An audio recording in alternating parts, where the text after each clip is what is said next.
नमस्कार साथियों, आज सब हम सभी फिर से यहाँ एकत्रित हुए हैं एक नए टॉपिक के ऊपर चर्चा करने के लिए जो कि है इंडिया और यूरोपियन यूनियन के FTA डील के बारे में। दुनिया की दो बड़ी इकोनॉमीज और बीच में एक फ्री ट्रेड एग्रीमेंट यानी कि FTA जो इंडिया की इकोनॉमी का फ्यूचर बदल सकता है। पर साथ ही इसमें हम सभी कुछ सवालों पर चर्चा भी करेंगे कि क्या ये डील इंडिया के लिए गोल्डन अपॉर्चुनिटी है या कुछ सेक्टर के लिए साइलेंट किलर। और सबसे बड़ा सवाल होगा, क्या इंडिया इस डील से USA के जो टैरिफ के जो प्रेशर होते हैं जो आए दिन कभी भी वो लगा देते हैं, उससे भी क्या हम सभी इस पर से अपने आप को सेव कर पाएंगे। आज के इस वीडियो में हम इंडिया और यूरोपियन यूनियन के FTA को लेयर बाय लेयर डिकोड करने का प्रयास करेंगे, बिना हाइप, सिर्फ फैक्ट के साथ। नमस्कार साथियों, मैं हूं गौरव और आप देख रहे हैं भारत और विश्व। चलिए शुरू करते हैं। थोड़ा सा चर्चा को शुरू करने से पहले हम प्रयास करेंगे कि हम लोग यूरोपियन यूनियन को थोड़ा समझ लें। जो नहीं जानते हैं उनके लिए मैं बताते चलूं, यूरोपियन यूनियन की इस्टेब्लिशमेंट जो है वो 1 नवंबर 1993 ईस्वी को मैस्ट्रिक्ट ट्रीटी के अनुसार नीदरलैंड में हुआ था। हाँ, इस पर कुछ लोग कह सकते हैं कि इसके ऊपर तो बात पहले से चल रही थी। बिल्कुल सही बात है। द्वितीय विश्व युद्ध के बाद ही 1950 में ही एक तरह से की मनोवैज्ञानिक या फिर वैचारिक डेवलपमेंट जो था इस यूनियन का वो स्टार्ट कर दिया गया था। इस यूनियन में Germany, France, Italy, Netherlands, Spain, Luxembourg इस टाइप के डेवलप्ड कंट्री हैं जिनके पास पैसे की अथाह संपत्ति है, कोई लिमिटेशन नहीं है। टेक्नोलॉजी के लिए कितना भी खर्च कर सकते हैं। उनके प्रोसेस है वो एनवायरमेंट फ्रेंडली ही रहना चाहते हैं और शांति के साथ अपने दिन को और अपने लाइफ को एंजॉय करना चाहते हैं। इसी कारण यूरोपियन यूनियन को 2012 ईस्वी में नोबेल पीस प्राइज भी दिया गया था। अगर हम लोग कुछ करेंसी के बारे में इसके जाने तो यूरोपियन यूनियन की जो करेंसी होती है वो होती है यूरो और इसका हेडक्वार्टर है ब्रुसेल्स में, जो कि है बेल्जियम की राजधानी भी। चलिए तो फिर अब हम लोग इसके ऊपर चर्चा करते हैं। अब FTA डील के ऊपर। FTA यानी कि फ्री ट्रेड एग्रीमेंट। इसका मतलब हम लोग कुछ इस तरह से समझ सकते हैं कि अगर इसको हम लोग लोकल भाषा में समझें तो जैसे हम लोग जो नॉर्मल अपना कुछ राशन लेने के लिए जो लोकल जो दुकानें होती है उसमें क्या होता है कि हम लोग खाता बनवा देते हैं कि तुम सामान देते जाना, जो भी आएंगे तुम सामान दे देना और मेरे खाता में लिख देना, जो भी मीन्स मेरे फैमिली मेंबर्स ओनली, कोई भी ऐसा ना हो। और दुकानदार क्या करता है कि वो बुक बना के रखता है और जब भी आपको सामान लेते हैं तो वो उसमें लिखते जाता है और मंथ के एंड में वो आपसे पैसे ले लेते हैं। ये एक डील टाइप का होता है। तो उसी तरह से एक फ्री ट्रेड एग्रीमेंट हुआ। तो free trade agreement means what? क्या सब कुछ फ्री होगा? नहीं, ऐसी बातें नहीं। बट पहले जो एक्सेस का जो लिमिटेशंस होती थी, जैसे यूरोपियन यूनियन जिसमें 27 कंट्री है, जब एक बार में आपको एक जैसे आप नॉर्मल अगर किसी एक कंट्री से डिस्कस करते हैं तो आपको हर एक कंट्री के पास जाना पड़ेगा। बट यूरोपियन यूनियन जो 27 कंट्रियों का समूह है उसमें क्या होता है कि जब उनके जो अध्यक्ष हैं उन्होंने एक बार कह दिया तो उसके बाद फिर वो लोग डील करेंगे, अपने में बात करेंगे, कंट्री जो उनकी मीटिंग होगी, उसके बाद फिर मेरा एक साथ में भारत का जो एक्सेस होगा 27 देशों में पहुंच जाएगा। और अप्रोक्स फ्री होते हैं या डिस्कशन के हिसाब से थोड़े ऊपर नीचे ट्रेड होते हैं। ऐसे अगर हम लोग बात करें तो जो इस डील पर जो फाइनल हुआ है, यूरोप जो भारत को एक्सपोर्ट करेगा उसमें लगभग 90% सामानों पर या तो अप्रोक्स 0% टैरिफ होगा या बहुत मिनिमल टैरिफ होगा, 2%, 3%, 5% के आसपास। वहीं भारत जो यूरोप को एक्सपोर्ट करेगा उसमें 99% सामानों पर जो होगा वो 0 टैरिफ ही होगा या फिर 1-2% जो भी होता है मिनिमल होता है, वो बहुत ही कम ही होगा। ऐसा नहीं है, लगभग जो है वो 0 ही होगा। उसके बाद फिर जो होता है, अगर इसको टेक्निकली आप बोले तो इम्पोर्ट एक्सपोर्ट ड्यूटी कम हो जाएगा। दोनों कंट्रियों का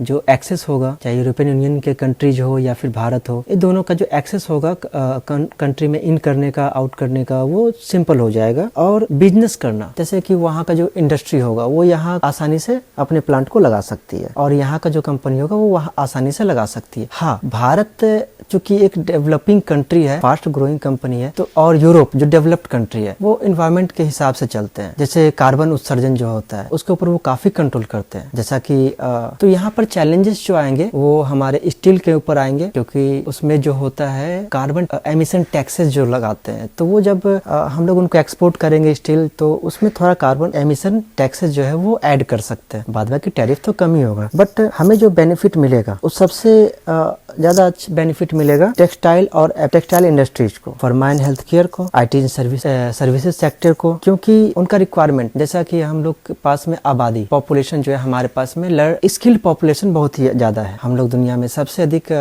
वर्क पावर के साथ में, मैन पावर के साथ में अभी अवेलेबल है। इससे पहले यूरोपियन यूनियन जो है चाइना के साथ डील करती थी, बट अभी क्या है कि चाइना को वो शिफ्ट कर रही है और वो भारत को अपना एक विजन के हिसाब से देख रही है। हाँ, हम लोग ये भी कह सकते हैं कि आगे जैसे कि यूएसए के साथ ट्रेड डील होती है और यूरोप के साथ, दोनों ऐसे वेस्टर्न कंट्री है, बट दोनों जगह पर एक बेनिफिट होता है। बट दोनों देशों के साथ डील करने में सिर्फ अंतर यही होता है कि यूरोप जो होती है वो लॉन्ग टर्म निवेश के साथ में डील करना बेस्ट समझती है, जबकि यूएसए का जो अभी जो करंट गवर्नमेंट है या फिर पिछला गवर्नमेंट भी अगर आप बात करें तो वो अपने प्रॉफिट के हिसाब से अपने आप को चेंज कर लेते हैं, वो लॉन्ग टर्म के हिसाब से नहीं चलते हैं, इनका कोई ट्रस्ट नहीं किया जा सकता है। अभी रिसेंटली भी हम लोग देखे थे कि हम लोग का जो हम लोग अपने आतंकवाद के खिलाफ फाइट कर रहे थे पाकिस्तान से ऑपरेशन सिंदूर के समय, तो उन्होंने आतंकवाद के साथ ही सपोर्ट किया और उनको पाकिस्तान को करोड़ों डॉलर जो है एड के रूप में दे दिया। जैसा कि कुछ समय पहले मैंने बताया था कि यूरोपियन यूनियन जो है वो चाइना से अपने आप को शिफ्ट कर रहा है, क्योंकि आज जो भारत के साथ हो रहा है वो उन्होंने चाइना के साथ बहुत पहले किया था। अगर हम लोग इसके ऊपर बात करें, हम लोग कितना पीछे है, इंडिया चाइना से कितना पीछे है। आज जो made in India, make in India जो इनिशिएटिव जो हमने 2014 से स्टार्ट किया था, वही चाइना 1970 से ही अप्रॉक्स चालू कर चुका था। 1990 और 2000 के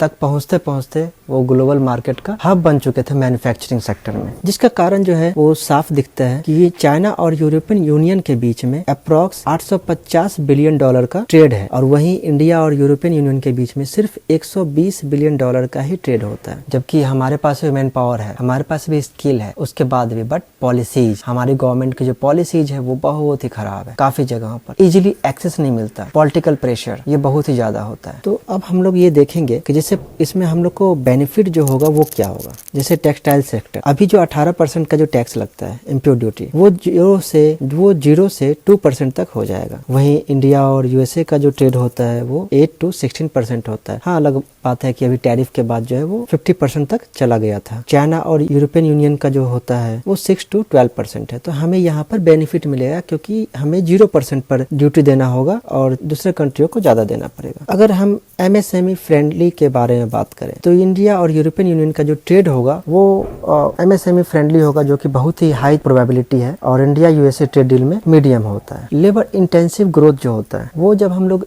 डील करेंगे तो काफी वेरी हाई होता है।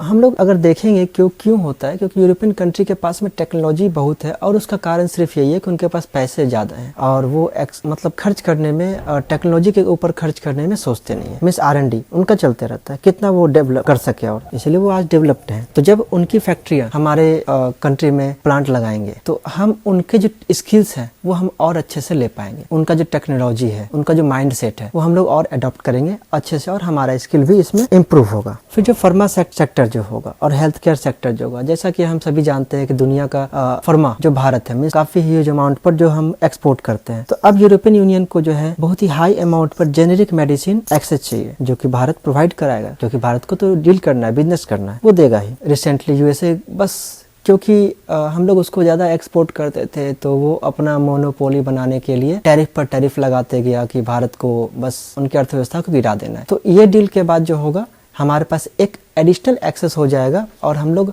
अब उनसे डायरेक्ट नीडर होकर के बात कर सकेंगे। कॉस्ट एडवांटेज बहुत ही स्ट्रांग होता है। अगर इनके ऊपर हम लोग लॉन्ग टर्म ग्रोथ भी हमारा बहुत ही अच्छा वेरी हाई पोजीशन पर रहेगा, क्योंकि यूरोप और उनकी जो पॉलिसीज होती है वो लॉन्ग टर्म थिंकिंग के हिसाब से होती है, ना कि शॉर्ट टर्म थिंकिंग के हिसाब से। जब आप कोई बिजनेस कर रहे होते हैं तो सबसे इम्पोर्टेंट चीज होता है कि आप अपना जो एनालिसिस कर सकें, आपका जो फंड मैनेजमेंट कर सके, उसमें आपको पता होना चाहिए कि आपका कितना एक्सपेंसेस होने वाला है नेक्स्ट टर्म, जो कि उस टर्म के हिसाब से यूरोपियन यूनियन में डील करना बहुत ही अच्छा होता है, क्योंकि टैरिफ स्टेबिलिटी जो होती है वो इन्हें बहुत ही हाई होती है। स्टेबिलिटी हाई होती है मतलब क्या, कि उन्होंने एक बार बोल दिया है कि इतना % ही लगेगा तो वो इतना ही % लगेगा। ऐसा नहीं है कि कल को कोई आया और बोलेगा कि नहीं, लाइक ट्रम्प, नहीं तुम मेरा बात नहीं मान रहे हो, 20%, 50%, 200%, 500%, इस टाइप की बातें वो नहीं करते हैं। सडनली पॉलिसी चेंज बहुत ही रेयर केस होता है, बहुत ही रेयर, कभी कभार ही इसको ऐसा देखा जाता है, बहुत ही रेयर केस, इसलिए इसको रेयर कैटेगरी में डाला जाता है। जबकि आप यूएसए के टर्म में अगर देखेंगे तो फ्रीक्वेंट होता है, कभी भी पॉलिसी चेंज हो सकती है उनकी। उनका क्या है कि वो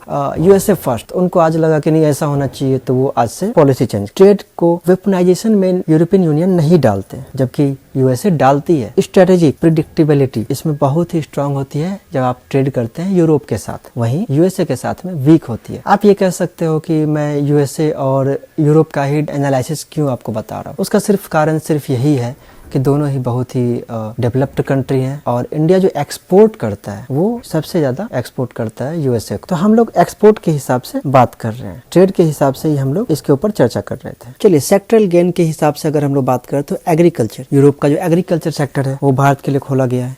टैरिफ को जो है कट किया जाएगा 12% तक और उसके बाद हमें जो 263.5 बिलियन अप्रोक्सीमेटली आप कह सकते हो $264 बिलियन का जो यूरोपियन यूनियन का जो मार्केट है वो हम लोग के लिए जो वो इम्पोर्ट करते हैं। हम लोग जो बात कर रहे हैं इम्पोर्ट के ऊपर, वो अभी कितना इम्पोर्ट करते हैं उसके ऊपर हम लोग सिर्फ बात कर रहे हैं। ये हम लोग के लिए खुल जाएगा। लेदर एंड फुटवेयर, जब टैरिफ आपका 17% तक एलिमिनेट हो जाएगा उसके बाद फिर हम लोग को और एक्सेस मिलेगा $100 बिलियन मार्केट के लिए। इस डील के बाद यूरोपियन कंपनी जो है और ज्यादा संख्या में हमारे देश में प्लांट लगाएंगे और हम लोग उनके प्रोडक्ट को बना करके मेड इन इंडिया का लेवल लगा करके हम लोग उनको एक्सपोर्ट करेंगे। ये हमारे लिए बेनिफिट है, इससे हमारा स्किल ग्रोथ होता है, हमारा जो जॉब अपॉर्चुनिटीज होगी वो ज्यादा इंप्रूव होगी, हमारे गवर्नमेंट को जो टैक्सेशन के रूप में जो रेवेन्यू मिलेगा वो और इंक्रीज होगा। इससे हमारा जो भारत जो है वो एक न्यू मैन्युफैक्चरिंग हब बनेगा दुनिया के लिए। Chemicals, zero duty on 97.5% of India chemical export basket, जो कि है $500 बिलियन का जो यूरोपियन यूनियन के केमिकल मार्केट में। ज्वेलरी, भारत $2.7 बिलियन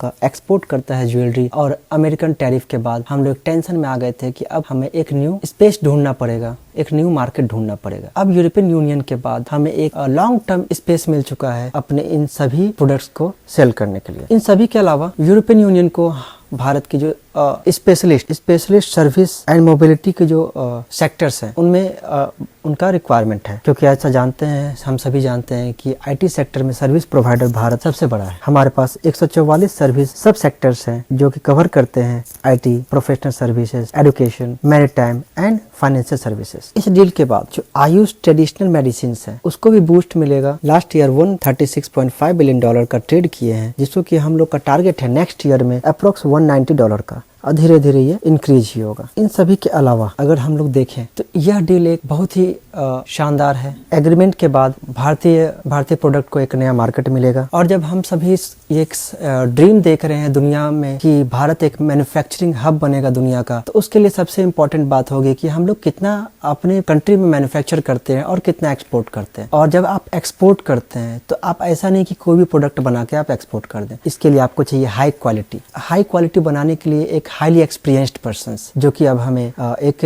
नया बूस्ट मिलेगा। हमारे कंट्री में ऑलरेडी स्किल्स पर्सन हैं, अवेलेबल हैं, हम लोग को नया टेक्नोलॉजी में काम करने का मौका मिलेगा। फिर हमारा जो एक भविष्य जो है कि जीरो एमिट करेंगे इन्वायरमेंट में। तो जब इतनी ज्यादा प्रेशर्स आएंगे तो हम लोग अपना मैन्युफैक्चरिंग सेक्टर को और अच्छे से बूस्ट करने के लिए हम लोग उनके लॉ को फॉलो करेंगे। हम उसके लॉ के हिसाब से मतलब अपना उनके लेवल के हिसाब से अपने लॉ को भी और स्ट्रॉन्ग करेंगे और हम लोग भी उस स्टैंडर्ड को मेंटेन करने के लिए काम करेंगे। आशा करता हूं साथियों इस ट्रेड डील के बारे में जो एक संक्षिप्त विवरण है उसमें पूरी तरह से दिया गया होगा। यह चर्चा एक मैंने प्रयास किया है कि साधारण बोलचाल की भाषा में रखा जाए, ना कि इसको ज्यादा ही लॉ पॉइंट के हिसाब से जो रिटन वर्ड होते हैं उनके हिसाब से दिया जाए। बोलचाल की भाषा में समझाने का प्रयास किया मैंने ताकि आपको अच्छे समझ में आ सके। आशा करता हूँ आप सभी को यह वीडियो पसंद आएगा। अगर आपको अच्छा लगे तो सपोर्ट करें। जय